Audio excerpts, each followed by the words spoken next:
Yo les gars, c'est Mathis Football. On se retrouve aujourd'hui pour un tout nouveau débrief. Le débrief de cette rencontre entre Troyes et l'Olympique de Marseille. Victoire 2 buts à 0 de nos Olympiens sur un but de Chancel Mbemba à la 10e minute. Voilà, sur une superbe déviation sur corner de Matteo Guendouzi au premier poteau.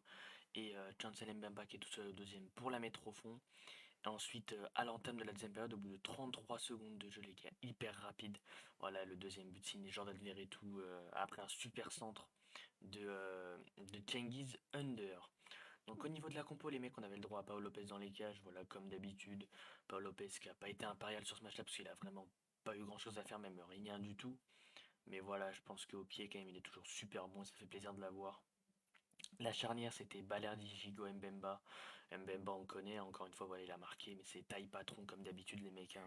Chancel Mbemba. Gigot, pareil, franchement, on peut en dire ce qu'on veut, on peut dire ce qu'on veut de ce joueur. Franchement, j'adore, il est très très bon, il donne tout. Et non, franchement, très très bon Gigot sur ce match-là, ouais.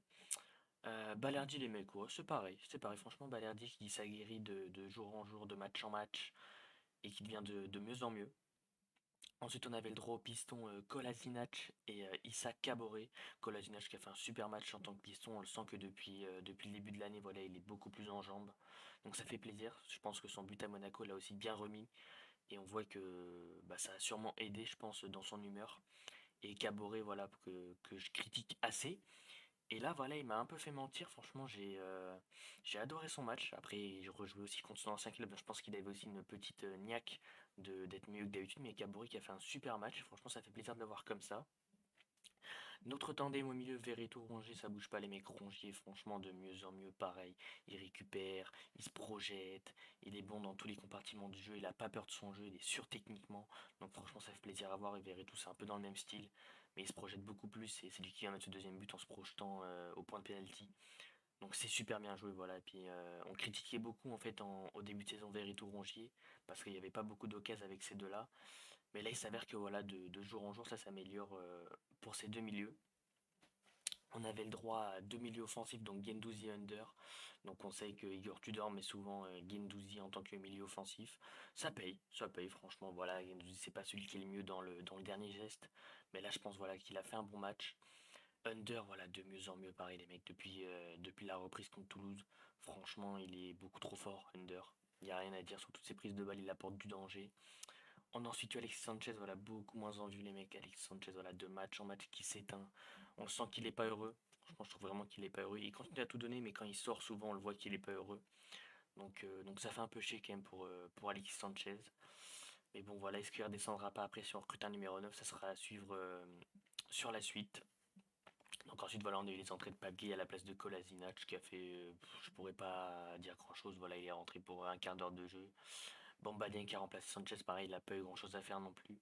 Et on a vu du coup les mecs, notre nouveau joueur ukrainien, Ruslan Malinovski, qui est rentré à la place de Issa Kabore et donc Under qui avait pris le rôle de piston. Donc Malinovski, c'est 10 secondes de jeu et un carton jaune malheureusement. Mais bon, voilà, c'est pas grave, c'est anecdotique. Non, mais on le sent quand même que techniquement, il est très très bon. Il va pouvoir nous faire le plus grand des biens. J'attends de le voir sur un match complet. Mais ouais, c'est ce que je viens de dire en fait, mec. J'attends de le voir sur un match complet parce que là, sur ce match-là, il est rentré peut-être pour 20 minutes, 20-25 minutes. C'est un peu dur de juger. Mais on le sent quand même que techniquement, il est au-dessus de pas mal de joueurs. Au niveau du classement, les mecs, les Lensois qui ont fait deux partout contre Strasbourg, donc ils sont à 41 points. Donc on est troisième, nous. On revient à 2 points de Lens. Donc Lens 41 points, Marseille 39, on revient à 2 points de Lens. Rennes qui a perdu contre Clermont, donc on est distance de 5 points. Et Monaco qui a fait nul contre Lorient. Donc Monaco 34 points et Lorient 32 points. Donc voilà, Monaco pareil qui est au même nombre de points que Rennes. Donc on est distance de 5 points les mecs. Donc on commence à prendre plus ou moins l'avantage sur nos concurrents. Voilà, on reconnaît peu à peu au RC Lens. Donc bah les mecs, comme d'habitude, si la vidéo vous a plu, je vous invite à liker en activant la cloche des notifications, ça fait extrêmement plaisir comme d'habitude. À liker, voilà, pour le référencement, ça fait extrêmement plaisir également. À commenter en me donnant vos tops et vos flops. Sur ce, c'était Mathis Football. Ciao l'équipe!